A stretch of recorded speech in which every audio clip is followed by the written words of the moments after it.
To Shattering Myths, in this world of liars and lies, and this world of bullets and bombs, and this world where all we have seem able to do is to kill one another. It's nice on occasion to turn to Yahowah and listen to what he has to say. He is opposed to human institutions. As a matter of fact, he is so disgusted by man's military, political, patriotic, economic, and media sources that at every opportunity he not only assails them, telling us why he views them as hypocritical and counterproductive, but he tells us if we wish to engage in a relationship with him, as the relationship existed in the Garden of Eden, we must separate ourselves from our country, from politics and patriotism, from military adventurism, from all of the corrupt economic schemes, especially from religion. He's not allowing that stuff into his home. It's his home. It's his call. He says, I'm going to give you free will. You can do whatever you doggone want to do. That's your choice. I gave you free will. If you want to be murderous, be murderous. If you want to be a hawk and think that the answer to everything is engaging in another war, make John McCain your exemplar. If you think that lies are always the best answer, then vote for Barack Hussein Obama. You know, if that's what you want, have at it. But he says, you're not dragging that rubbish into my home. My home for all eternity is going to be filled with people who are opposed to that because I'm opposed to it. And that's why the Garden of Eden was walled. It kept out the death and destruction, the sorrow that was in the world surrounding it. And that's why Yisrael is a metaphor for living with God, being protected by him. That's why Sukkah serves as that same metaphor of camping out with God, being protected by him, sheltered, kept away, set apart from all of these human institutions that are so destructive, deceitful, deadly, and damning. When God tells a story, it's interesting that he communicates on many levels simultaneously. For example, in the story with Eden, the primary symbolism of the story of Eden, even though it was a real place, is that in a covenant relationship, God's goal, his whole sole purpose for the universe, the first thing that he did after he conceived the universe and life, was to create a protective, nurturing, joyful environment to enjoy a relationship with Adam. That's what he did. That's the first thing he did. It was his first priority. And seeing the nature of that relationship should tell us as to what God is like, what he wants, and what opportunity we have in terms of engaging in a relationship with him, and what the consequence of that relationship will be over the long time. It is also a physical place. Eden was actually a place on this planet, and we're going to examine where it was. Because one of the things about God is that even though every story he tells has profound symbolism, every story he tells is also grounded in reality. The creation account, every single day, is representative of his plan of salvation and what he's going to do and how he's going to do it and when he's going to do it. But it's also a real story grounded in truth in terms of when and how and why he created the universe. So now as we turn to Eden and locating the place, now that we know its purpose, he said a river flowed out from Eden with the water of the protective enclosure, and from there it separated, becoming 4 headwater sources. The name of the first is the Pishon. It winds its way through all of the region of Yahowah, where relationally there is gold. This is from Bereshith, which means in the beginning, corrupted to Genesis 2, 10 and 11. Let's begin to talk about this. First of all, a river flowed out, extended and descended from Eden. That means that it is the headwaters, not the mouth. There's a bunch of people that want to place Eden at the mouth of the Tigris and Euphrates River. No, rivers flow out of their headwaters. A river flowed out from Eden. That would be the headwaters of the river. Water is the symbol for purification. It's also the symbol of life. Yahowah makes it very clear that when he uses water, he's speaking of water as a metaphor. Now, it's a real tangible thing. A river did flow out of this. In fact, we're going to find the headwaters of 4 rivers because he spoke of 4. But water, when it's used, is a symbol for 2 things. The inception of life. We are born in water. You know, when we come into this world, our mother's water breaks. We are embryos and we become literally born, gushing forth from water. Water was the source of life. It's where God told us that he conceived life. It was out of waters that the first life emerged. And we know that our very being is mostly water. Also, water is the universal solvent. It is unique properties that cause it to be a wonderful source of cleansing. It conveys both of those 2 things. And so this was a clean, protective place where life was being celebrated. That's why the waters flowed out. It was a Eden, a place of great joy, ultimate pleasure, extreme satisfaction. We actually transliterated the Hebrew word correctly as Eden. Of the protective enclosure, it is a gar. Here it didn't say Gar Eden or even Eden Gar, but instead Eden La Saka Gar. So that we would focus on each of the terms. Eden, meaning this place that God created. His first priority was great joy, delight, pleasure, extreme satisfaction, favorable conditions that lead to great gladness. Focus on that. That was God's purpose in his relationship with humankind, which means he doesn't want to be worshipped. He wants to celebrate our relationship. He wants to have fun. The next word was law, which means to approach. That is how we approach God, is how God approaches us. And he speaks of water not with the normal Hebrew mem or meam, which would be plural for mem, which is the primary Hebrew word for water, but saka, that which quenches thirst. He wants to quench our thirst for life, for happiness, for joy, for fulfillment. He next uses the term God, a word that is changed often to garden, and it's nothing wrong with calling it a garden, but gar is primarily a protective enclosure that is suitable for life. That's a far more descriptive phrase. Now, from there it says it's separated. So this river that flowed out of the garden became 4. 1 became 4. Now, why is 4 meaningful? When you look at Yah's plan, you see that there are certain numbers that are repeated over and over and over again for a pattern. 1, for example, God is 1. There is no such thing as a Trinity. God is 1. Man was created on the 6th day. He is a carbon-based life form. Carbon has the molecular weight of 6.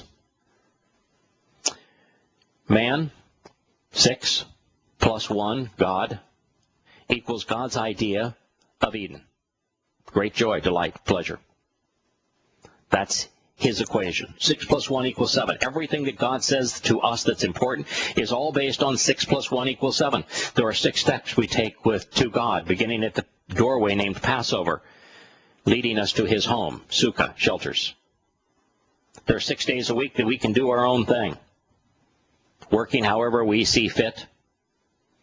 On the 7th, God asked us to spend it with him. Everything is the pattern of 6 plus 1 equals 7 with God.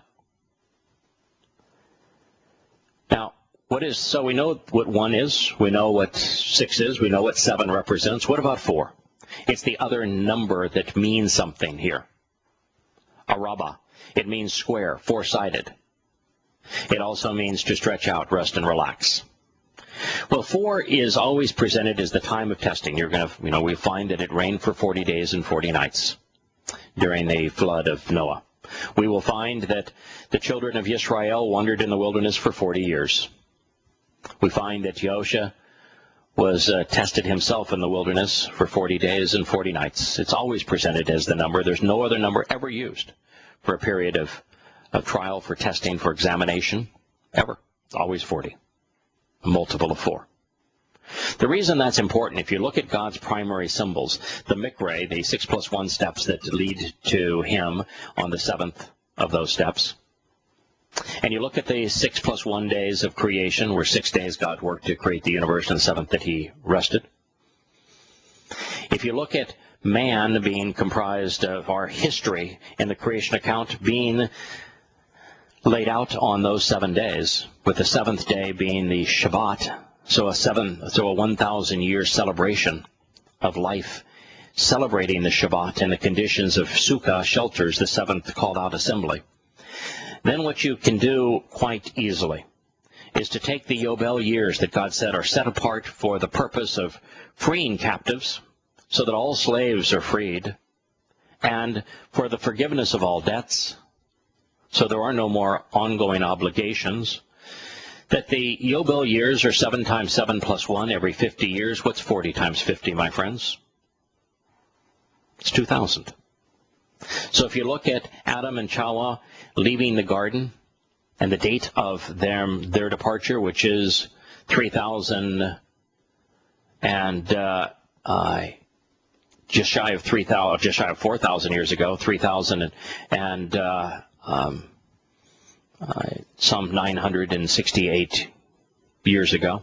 What you find is that if you go 20 Yobel from that time, you get to the point where Abraham and Yahowah are meeting on Mount Moriah, where Yahowah is providing the sacrificial lamb to save the firstborn child, Laughter, named after Eden, right there on Mount Moriah. Multiply 40 times 50 from that date, because that occurred in 1968 BCE, 2,000 years, 40 Yobel, from the time that Adam and Yahowah were booted from the garden. What happens then 40 Yobel later? What happened 2,000 years from 1968 BCE? Well, in 33 CE, Yahowah, in corporeal diminished form, fulfilled the first 4 Moed Mikre, the meetings that he had told us that he would fulfill: Pesach, Matzah, Bekurim, and Shavuah, right on time, just as he had promised. So what is 2,000 years? 40 Yobel from 33 CE. Perhaps 2033? Is that when the rest will be fulfilled?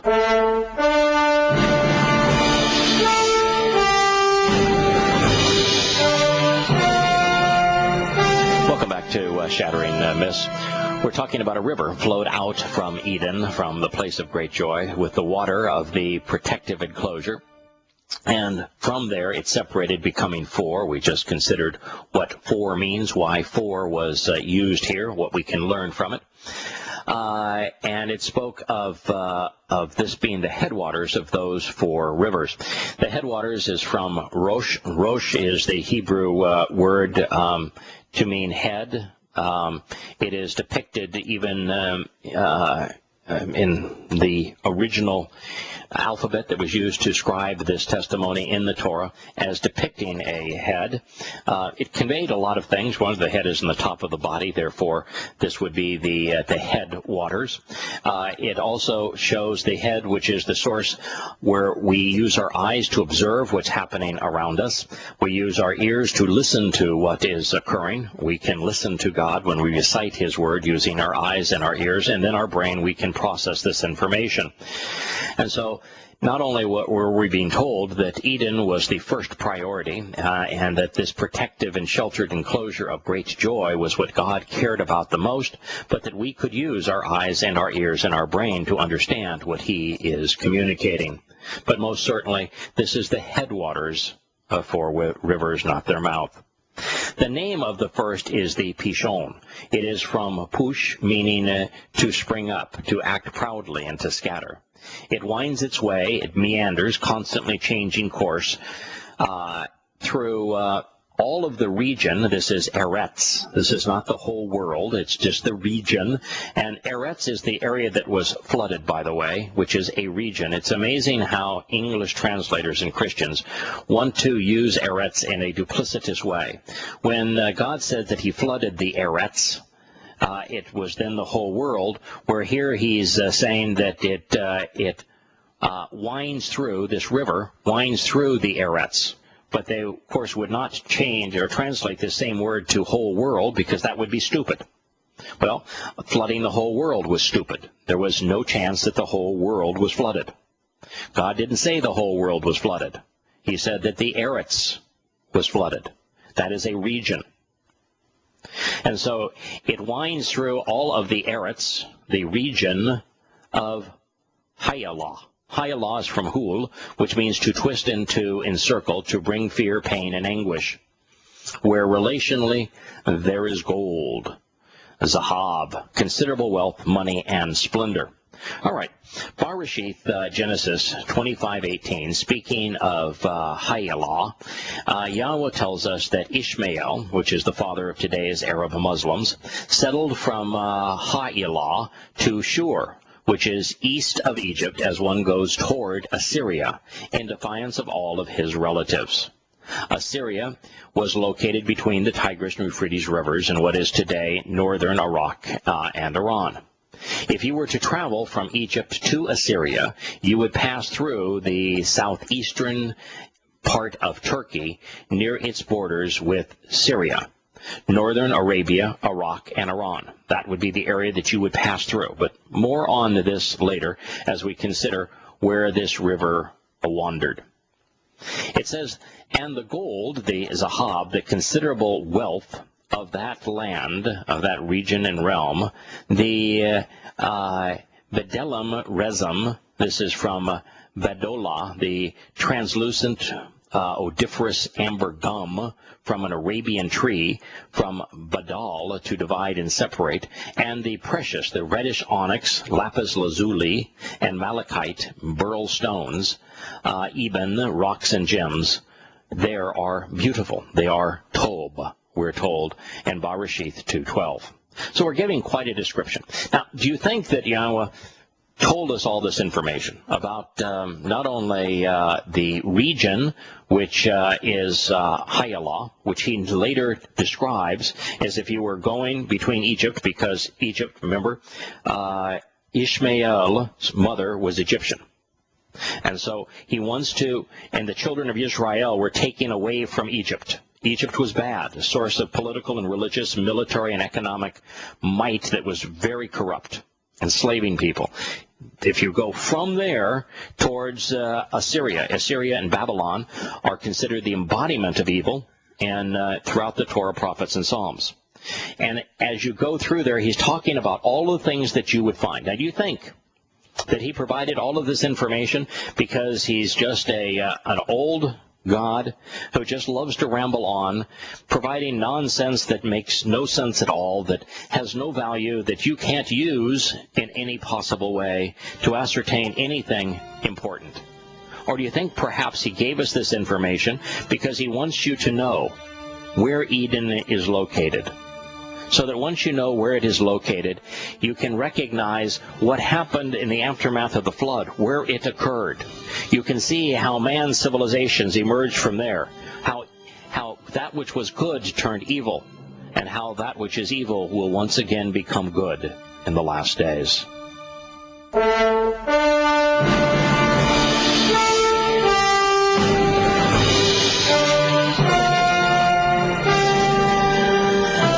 This whole story with all of the details here that Yahweh has provided reminds me of what we have experienced in so many other ways with Christian ignorance. You know, Christians will tell you that no one knows the time of the hour because they take one statement that is improperly translated and improperly rendered in their so-called New Testament out of context. And they don't even realize that in the Greek it doesn't say that no one will ever know. It just says that you fellows right there, you're not aware of using the weakest form of to know in Greek, which is just to be cognizant of, not thinking through, just even having any idea at all. And they will ignore the fact that there are 10,000 clues that God provides about his timing. And that many of those clues are the most dominant communications that he provides. But they won't even think about any of that. They'll just discard it all in one misrepresented statement. Let's not think. Let's not look at the evidence. We wouldn't want to do that. And the same thing is true here. God provides all of the evidence so that we know where Eden is, so that we can understand where the flood occurred, and so that we can understand the march of humanity and the consequence of humanity and the evil nations and institutions that were born between the Tigris and Euphrates rivers with Assyria and with Babylon, and the consequence of man's political and religious and military institutions. And yet they would disregard it all and say, oh, it's just a story. Well, the reference to gold, great wealth, money, and splendor, as well as gemstones, could be a reference to mines which exist in this region. I think Yahowah was referring to the opulence of Nineveh, which was the capital of first Babylon, and later the principal city of the Assyrian Empire. Man's first known religious and political schemes were conceived and perpetuated there.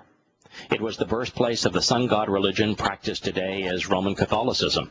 It remains a region of considerable wealth, money, and splendor. It is what separates the masses from God. Now, Yahowah went on and said, the name of the second is the Gihon. It winds its way through the whole land of Cush. Cush, more commonly rendered just as with a C, it's actually spelled with a K, was the first son of Ham, in addition to Mitzrayim, Put, and Canaan. So biblical scholars want to put Cush, make it represent Ethiopia, because its root means black. But what is today Ethiopia is was often part of Egypt at the time, and Egypt is called Mitzrayim in the Torah. And while there is plenty of scriptural evidence to connect Cush with ancient Egypt, that nation's genesis was still 1,000 years hence, meaning that Yahowah wasn't describing an emerging culture in northern Africa. Further, the Nile flows north from Central Africa, not south from eastern Turkey. But here's a clue. Nimrod, the patriarch of the region of the king of Nineveh, which was in Assyria, today or then called Babylon, was a descendant of Cush and was known to have been a black man. So we might surmise that Cush, at least at this time, represents what is today northern Iran and Iraq. It was a region America has recently and foolishly unified under Shia Islam. It is the area which will one day serve as the headquarters of the All-Islamic Magog Federation, something the scriptural genealogies also confirm. As evidence of this theory, the Iranians call the 12,000-foot range, which towers above the modern city of Tabriz, the Kush-e-Dag, or Mountains of Kush. Located in the upper and northwestern finger of Iran, near Lake Urmia, the Kush Range is fewer than 2,000 miles from the headwaters of the Tigris and Euphrates rivers, the next two rivers that will be on Yahowah's list. Also potentially telling is the association of Cush Black with the name of the world's first inland sea, the Black Sea, which not so coincidentally is adjacent to the headwaters of the next two rivers. Yahowah says, the name of the third river is the Tigris. It is from Hiddekel, from Hadar, to rapidly surround and to close in, to besiege, bringing impending doom, which travels east of Ashur, which is Assyria, named after the goddess Ashur, who became Ishtar and Easter over time. You know, one of the things I just want to point out here is that I have a lot of people that write me very condescending letters because the English word God is found in the books that I write, whether it be Yahowah or Introduction to God or even Questioning Paul.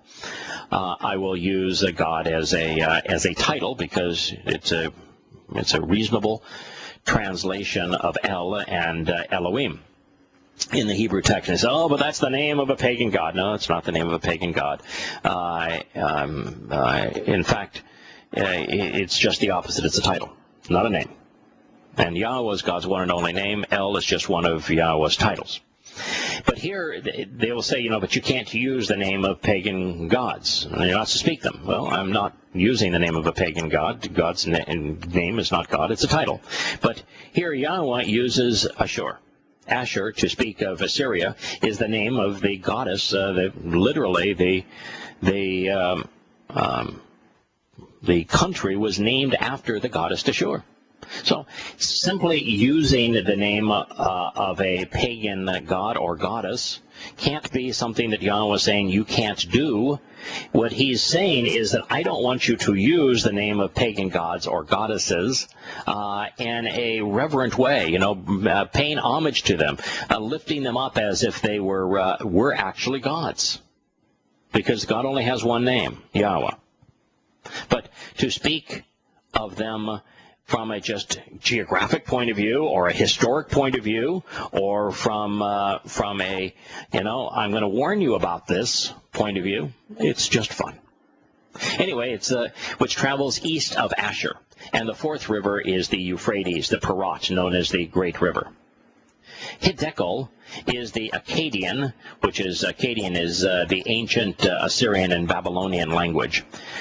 Pronunciation of what has become renamed the Tigris in Greek, following Alexander's conquest. Likewise, the permeate or Great River was the Hebrew term for the waterway the Greeks renamed the Euphrates in the 3rd century BCE. Now, mind you, this was committed to writing 1400 BCE, and because of the conquest of Alexander the Great, the names now favor a Greek influence because of Alexander's conquest. But at the time this was written, they were known by their original names, which is what Yahowah has used. Both tributaries of the Tigris began their 1,300-mile trek to the Persian Gulf in the mountains west and southwest of Lake Van in eastern Turkey, 200 miles due south of their easternmost shore of the Black Sea. So we're 200 miles, very close to the easternmost shore of the Black Sea, and in eastern Turkey, Lake Van. The east branch begins its journey to the sea 20 miles south of Lake Van, and the western source emerges 100 miles due west of Turkey's largest lake, which is Lake Van. Moving on to the Euphrates, its twin tributaries emerge 100 miles northwest and 50 miles due north of Lake Van. The latter, not far from the mountains of Ararat, which will play prominently in our story. From here, the waterway travels a great 1,700-mile arc west, east, south, and then southeast to the Persian Gulf. Walled in by volcanic mountains, Lake Van and its neighbor, Lake Urmia, 150 miles southeast of Lake Van, has no natural outlet and thus is saline, as are the Black and Caspian Seas. Although the Black Sea was not originally saline, it is now. The Lake Van is considered to be the largest and deepest lake in the Middle East. Satellite photos depict it as a royal blue oasis surrounded by inhospitable, rugged, and desolate terrain. Now, turning our attention to the Gishon, I have every confidence that it is the Aras, shown on some maps as the Araxes. This mighty river's tributaries emerge northeast of Lake Van. During the century-long Islamic invasion, which followed Muhammad's death in 632 CE, the river's name was changed from Gayun, marking the original moniker, quite similar, or making the original moniker, very similar to Gishon, Gayushun, to that found in Genesis. So the original name, prior to Muhammad's Muslims savaging the area, was Gayun, which is very similar to the Hebrew Gishon. The only real difference is the only difference really is the hard CH rather than what we were assuming was a softer H in the word prior to the Islamic invasion, otherwise spelled identically. Today, the Aras, formerly the Gishon, flows eastward from Turkey into the Caspian Sea. Ignoring the fact that God said that the headwaters of these four rivers, two of which are the Tigris and Euphrates, flowed from the same place and the same source, renowned religious scholars continue to postulate claims that the Pishon is the Ganges. Some say the Indus or the Nile. Others place Eden at the delta of the Tigris and Euphrates as if they don't understand the difference between the beginning and the end of a stream. I share this with you for two reasons. First, don't trust religious scholars. Second, the Garden of Eden is located very near the location of Noah's flood. They are essentially coterminous, the latter just east of the former. The mountains of Ararat are located 200 miles east by northeast of the headwaters of the Tigris and are within a stone's throw of the Euphrates beginnings. This area in eastern Turkey, between the Black and Caspian Seas, near the border of Iran and Armenia, under Lake Van, is where we would find Eden. Now we'll return to Shattering Myths for our last segment, continuing to develop this story so we know where God is talking about in addition to what he is talking about, because it provides the foundation and the perspective for understanding.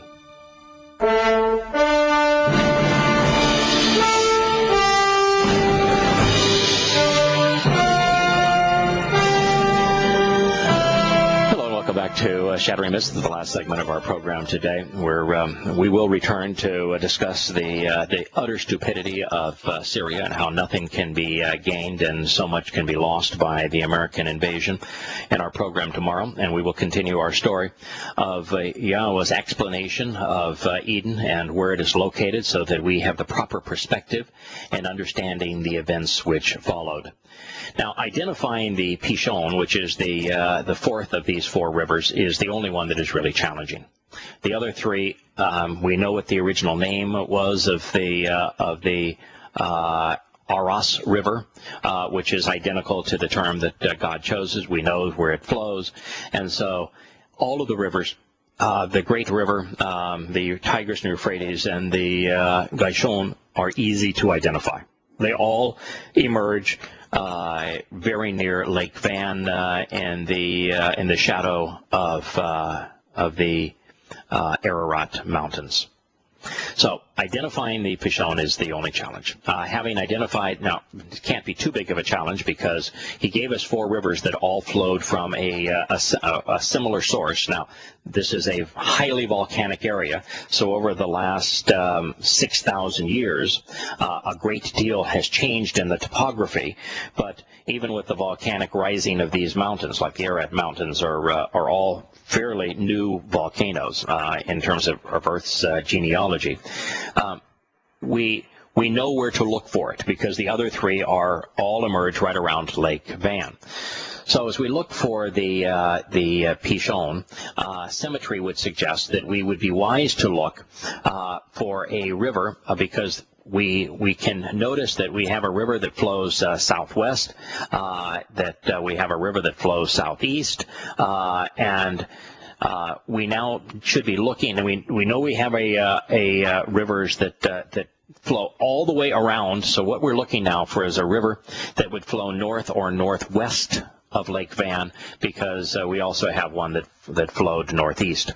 In this regard, I think the most likely candidate for the Pishon is the Red River, today known as the Kiz-il-Irmak. The Red River is a good fence since Yahowah told us that it would be known for its red stones. Oh, okay, Red River, red stones, that's a pretty good clue. Also, the original name of Turkey's longest river, the Fasinus, confirming that it was a worthy candidate for Pishon. The P, the H, and the N are the three, the SH. So you have a P versus a PH, an SH versus an S, and an N with just the us, which is a grammatical addition. So the Fasan and the Pishon are extraordinarily similar. They carry the same traits of the same three letters, which is, by the way, how you identify almost everything from the ancient world to modern. You look at three-letter patterns, and the same three letters are the pattern that we find in Pishon and Fashin. Most all of the etymological tools connect the ancient names to their modern equivalent, as I have just shared, by comparing what is typically considered the consonant root before vocalization and conjugation. The Fasanius and the Pishon share the same PSN root. The Red River source is less than 100 miles west by northwest of Lake Van. Perfect symmetry. Unlike the other three rivers, it flows west and then north before draining into the Black Sea. Neolithic civilizations along this river date back to 4000 BCE, with the Assyrian, the Phrygian, and the Hittite colonies emerging around 1900 BCE. The control of this volcanic region passed to the Tubals, the Persians, and then the Greeks under Alexander, before falling to the Romans, the Byzantines, and the Seljuks, the Mongolian Muslims who invaded the Christian capital of Constantinople, forming the Ottoman Empire in Istanbul. It would be on the Red River shores that the Turks annihilated over 1 million Armenian Christians in a genocidal rage in the aftermath of World War I, literally turning the waters red. David Rohl, who is a superb antiquity scholar, I think he is a very reasonable man, which is why he is considered a pariah in the ancient antiquities era, speculated that the Pishon is the Uzun. Its tributaries descend from the volcanic ridges of Lake Urmia, 200 miles southwest of Lake Van. And when we consider what he wrote in A Test of Time and in his other books, we'll have more food for fodder, more opportunity to understand what Yahowah is telling us, and have the proper perspective for everything that he says happens next.